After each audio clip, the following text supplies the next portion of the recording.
Bien, le doy la bienvenida a esta última clase virtual de lo que es la cátedra de integración escolar y esta cátedra también de integración como estrategia para la inclusión. Espero que se encuentren bien. Sí, ya estamos terminando ya de cursar el cuatrimestre, así que resta solamente empezar a definir de qué manera vamos a evaluar los procesos de inclusión adentro de las escuelas del nivel y alguna normativa que nos regule y nos avala, ¿sí? ¿Por qué es importante conocer esto?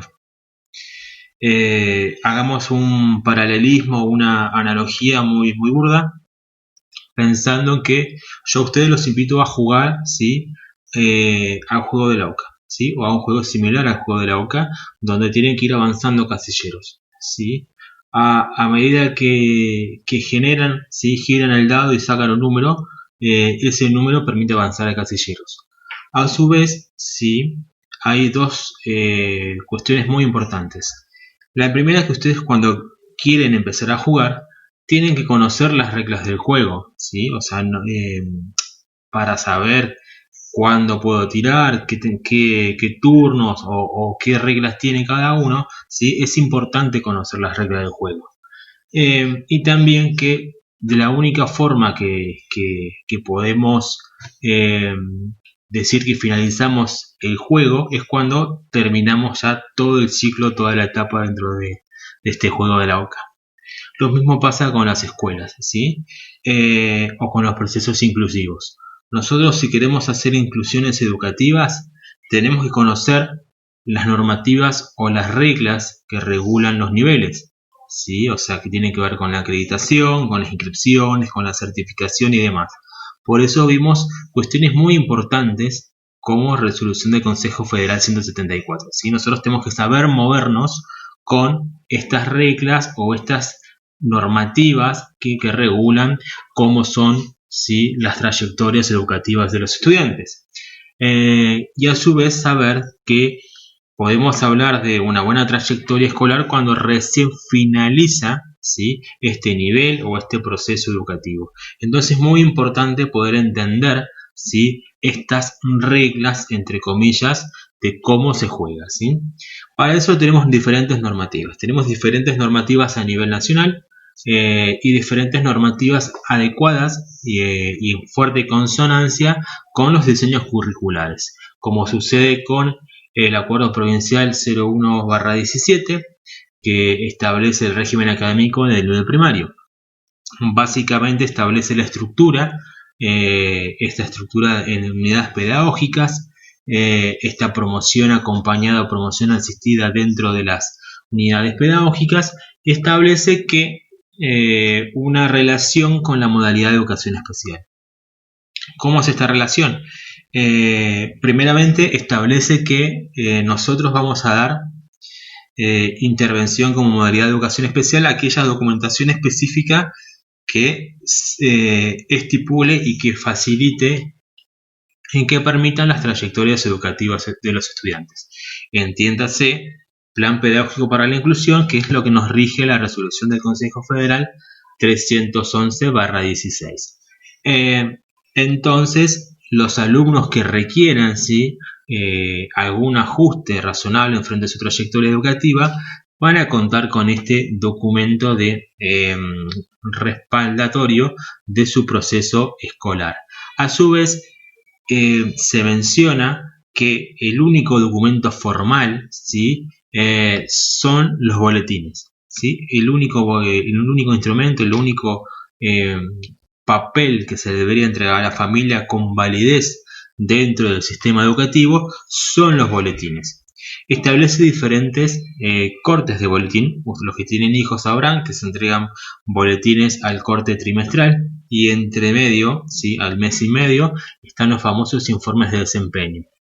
Estas son cuestiones que se fueron ajustando entre las escuelas y los de educación especial y las escuelas de nivel primario porque si nos había una sobreevaluación de los procesos inclusivos porque continuamente entregábamos informes cada mes y medio de informes de desempeño. Por eso es muy importante conocer y poder adecuarnos a cómo es cada particularidad. Lo que establece el Acuerdo Provincial 01/17 es un informe de desempeño entre medio del informe del trimestral que sería narrativo descriptivo, ¿sí? Estableciendo básicamente las formas de que este alumno fue aprendiendo los aprendizajes. Sería para todos, ¿sí?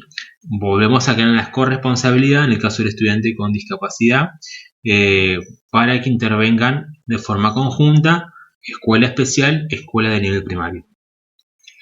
El documento que se va a evaluar y su trayectoria va a ser evaluado en base a este plan pedagógico para la inclusión y no en relación a la propuesta curricular, ¿sí? Si es que hay alguna modificación, algún ajuste razonable. A su vez, se establece que no puede contener ninguna enmienda ni leyenda que no sea puesta o propuesta, ¿sí? Por las escuelas de nivel, ¿sí?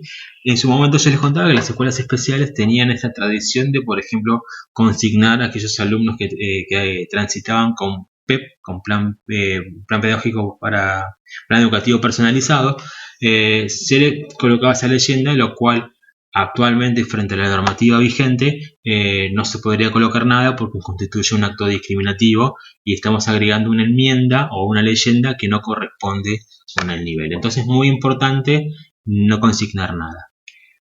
Se evalúa el nivel, su plan pedagógico para la inclusión y al finalizar séptimo grado se evalúa cómo es sus aprendizajes en relación a este plan pedagógico para la inclusión y tenía la terminalidad al nivel primario. Ya en el nivel secundario tenemos otra normativa, ¿sí? Que es el Acuerdo Provincial 075/14, que es el régimen académico del nivel secundario. Este régimen académico está teniendo como bastantes modificaciones en relación a cuántas materias o cómo sería la promoción entre año y año. Lo cierto es que tiene una esencia muy interesante, que es la complejidad pedagógica, que lo estuvimos hablando la semana pasada, ¿sí? Acuérdense que si yo me llevaba matemática previa de primer año y iba a segundo año y aprobaba matemática de segundo año, automáticamente la de primero quedaba complementada porque se entiende que la estructura curricular del nivel secundario es espiralada. Este régimen académico también empieza a mencionar esto de las trayectorias particulares, aquellas trayectorias que son diferentes o que necesitan ajustes diferentes de parte de las escuelas del nivel, ¿sí? A su vez se establece el dispositivo de los departamentos de orientación como fuerte recurso de la educación pública para atender justamente estos desvíos frente a las propuestas educativas.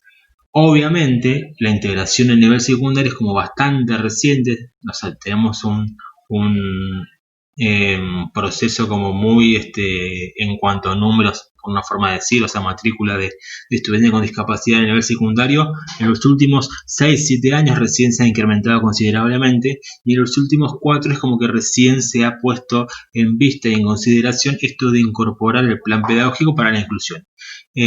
Hay mucha resistencia porque el plan pedagógico para la inclusión permite diferentes estrategias como desdoblamientos de año, como priorización y segmentación de contenidos, ¿sí? Porque lo que vamos a hacer es adaptar esta propuesta curricular a las capacidades que tiene mi estudiante, ¿sí? Con discapacidad. Entonces, esta vuelta que plantea estos documentos es como que todavía tienen algunas resistencias en relación al nivel. Obviamente esto es porque es bastante nuevo, esto es bastante novedoso, implica pensar las propuestas educativas de otra manera. Estos son como los dos acuerdos más importantes en relación a la propuesta educativa de nivel. Ustedes van a tener que leer el régimen académico en el nivel primario, acuerdo provincial del régimen académico de nivel secundario, ¿sí? Y hay un documento bastante interesante que tiene que ver con las diferentes construcciones que se están haciendo a futuro. Hay un plan muy interesante que se llama Argentina 2030, que es un plan educativo y están diferentes agendas de la UNICEF, de la UNESCO y demás, donde se plantea toda una transición en los formatos de evaluación, ¿sí? Y esto implica repensar las evaluaciones no como procesos que dejaban adentro o afuera, ¿sí?, del sistema educativo a los estudiantes. O sea, entiéndase que aquel estudiante que terminaba desaprobando, terminaba dejando la materia y terminaba abandonando el sistema educativo, sino que tiene que repensarse como una propuesta formativa de la evaluación, o sea, una evaluación procesual, no un proceso, ¿sí?, retroalimentada, donde también se evalúa el docente en relación a sus propuestas, ¿sí?, y su forma de trabajar. Corre de eje, ¿sí?, algo que veníamos hablando, ¿sí?, esta forma de pensar evaluando a los estudiantes a partir de competencias curriculares, ¿sí? Yo tengo mi estudiante, tengo la competencia curricular o el currículum, ¿sí?, y yo evalúo a mi alumno en relación al currículum, ¿sí? Todo el tiempo estoy viendo cuánto sabe. Esta forma de evaluar, ¿sí?, establece que mi currículum es rígido, ¿sí? O sea, ¿estás dentro o no estás? ¿Sí? Entonces empieza a plantear una evaluación a través de capacidades. ¿Sí? Capacidades implica, ¿sí?, poder poner en movimiento, poder poner en situación los aprendizajes que se generan en la escuela. ¿Sí? Y esto implica dejar de pensar, ¿sí?, que el estudiante tiene que repetir conceptos, sino que tiene que poder transferir conceptos. O sea, yo no tengo que saber qué es, ¿sí?, una función trigonométrica, sino entender que la función trigonométrica me sirve, por ejemplo, para saber cuánto mide una pared, ¿sí? Esto tiene que ver con que los estudiantes puedan entender para qué están los contenidos en el nivel, ¿sí? Y esto implica también repensar, ¿sí?, que las capacidades tienen diferentes formas de expresarse, ¿sí? Hay diferentes formas de representación. Y volvemos a caer en lo mismo. Si yo empiezo a evaluar por capacidades, tengo que pensar a entender que hay un diseño universal del aprendizaje. O sea, yo tengo que brindar diferentes formas de acceder a un aprendizaje, ¿sí? Entonces yo tengo diferentes formas de acceder a un aprendizaje, diferentes formas de representación, diferentes formas de interiorizar y diferentes formas de transferir. Voy a tener diferentes capacidades para evaluar, ¿sí? Y estas capacidades, algunas estarán propuestas y alcanzarán, ¿sí?, lo que yo planteo como objetivo, y otras estarán por debajo, pero podrán tener un uso funcional, y otras que requieren todavía un andamiaje, ¿sí?, que requieren poder generar pautas para que esta capacidad se pueda desarrollar.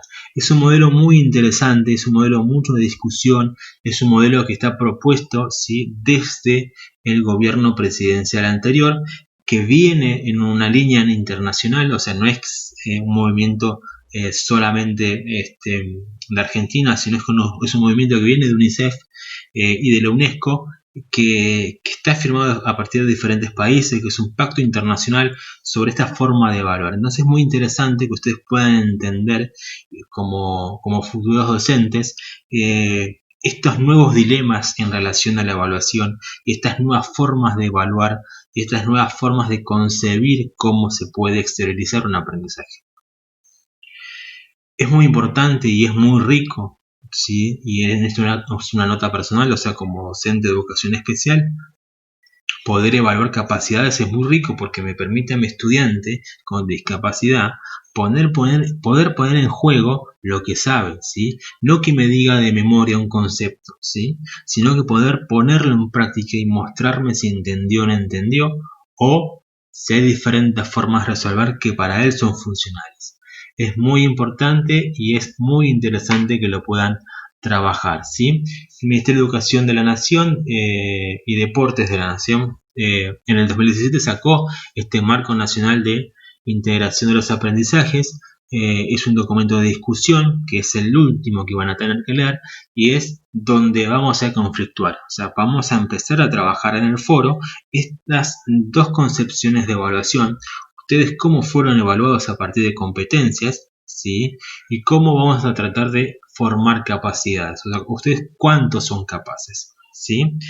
Si ustedes quieren ver el programa de cátedra de integración como estrategia para la inclusión, los institutos de formación docente ya empiezan a querer formar capacidades en los estudiantes. Entonces van a encontrar algunas capacidades esperadas para que ustedes puedan tener cuando finalicen ¿sí? Esta carrera docente o este espacio de cátedra.